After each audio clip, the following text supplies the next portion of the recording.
It's September and I'm off to join a group who will be hunting for mushrooms in the grounds of Avondale House in Wicklow. I'm hoping to find out which ones I can eat and which ones could kill me. Before the foraging begins, there's going to be a crash course in identification. That's the stinkhorn before it's emerged. And the stinkhorn eggs are a delicacy that the Chinese love them.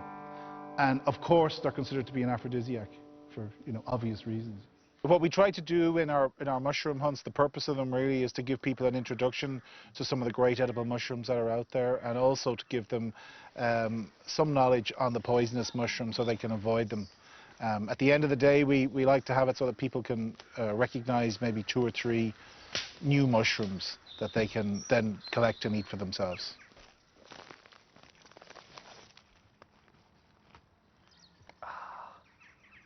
Oh.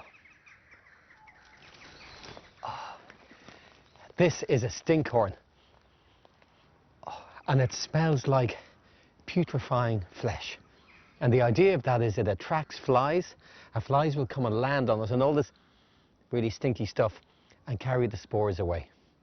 I'm going to bring that back for identification purposes, but I've absolutely no intention of eating it.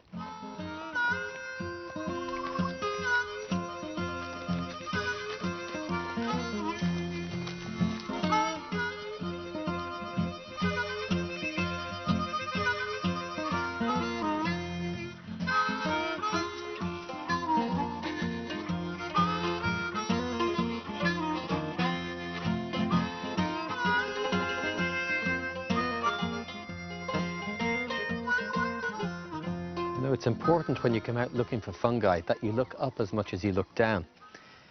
This fungus, for instance, only grows under larch trees, and this little guy just under birch. So a lot of the time you're actually looking up to see what trees are growing in the area, because particular fungi are associated with particular trees. How have you guys been doing? Not too bad, not too bad. Now we put most of them into that, and we've got a good few. Oh, they're. Yeah. I think those lads are nice to eat. Are they? Those guys are good. Yeah. Yeah. To identify this species, it's quite easy. You just take that off.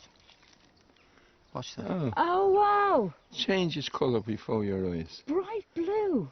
Unless you knew, you would never think of eating that. You would assume that that was highly poisonous. Yeah. That bright blue looks dangerous. Blue food. Just somehow looks dodgy. Yeah. Oh, look this at one. that one. That's the one that they used to use for sharpening knives. Oh, and it's like shark skin. They said that today to us. Yeah. And so they put it over like that, and just the way you use, like a bit of leather. Yes. That's right, they use it in the very same way. You wouldn't think yeah. I found that in the birch. Ah, yeah. One there as well. That's a good one. It is. You might find a species never before found, and it could be called after one of us. I just hope you got a good name. Mooney is my name. Oh, well, there you go. Yeah. The Mooney mushroom. But no one would believe it was you, though. No, I know. No.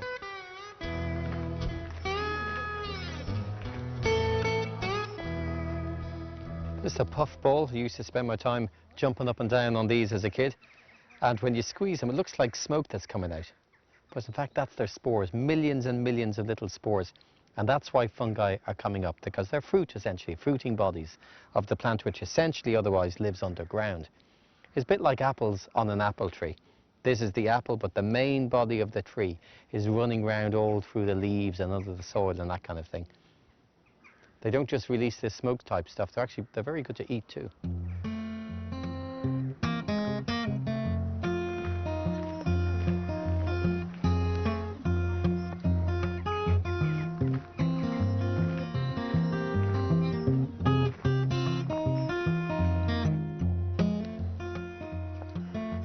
This is a mushroom I've been looking for, but not one I'm going to bring home. It's known as the death cap, and it lives up to its name. One mushroom of this size put into your stew would kill an entire family. It's a highly, highly toxic thing, and is certainly best avoided. I'm going to leave it right there.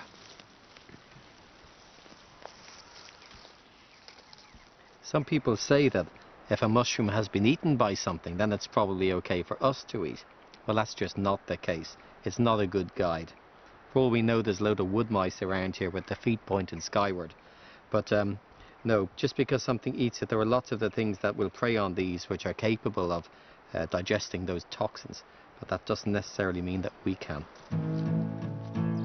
I rejoined the rest of the group to find that between us we had discovered over 80 different kinds of mushrooms. One cutie though is Lacaria amethystaea, and some mushrooms have wonderful aromas, some have wonderful shapes, some have wonderful colours, and I think this probably is my favourite. Where did you find that? Where was it? Tesco's.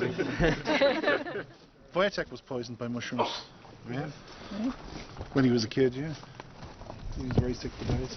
What sort of mushrooms? Honey mushrooms, but they were not boiled properly.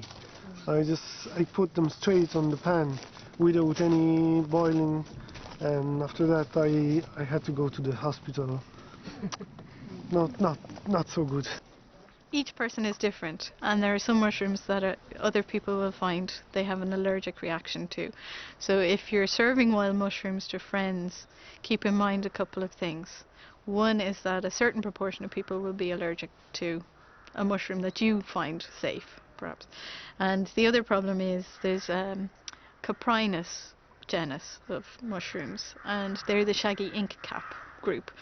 And they're fine on their own, but if you're drinking alcohol any time around the time that you eat them, then they will cause problems in your system, and so you will be ill.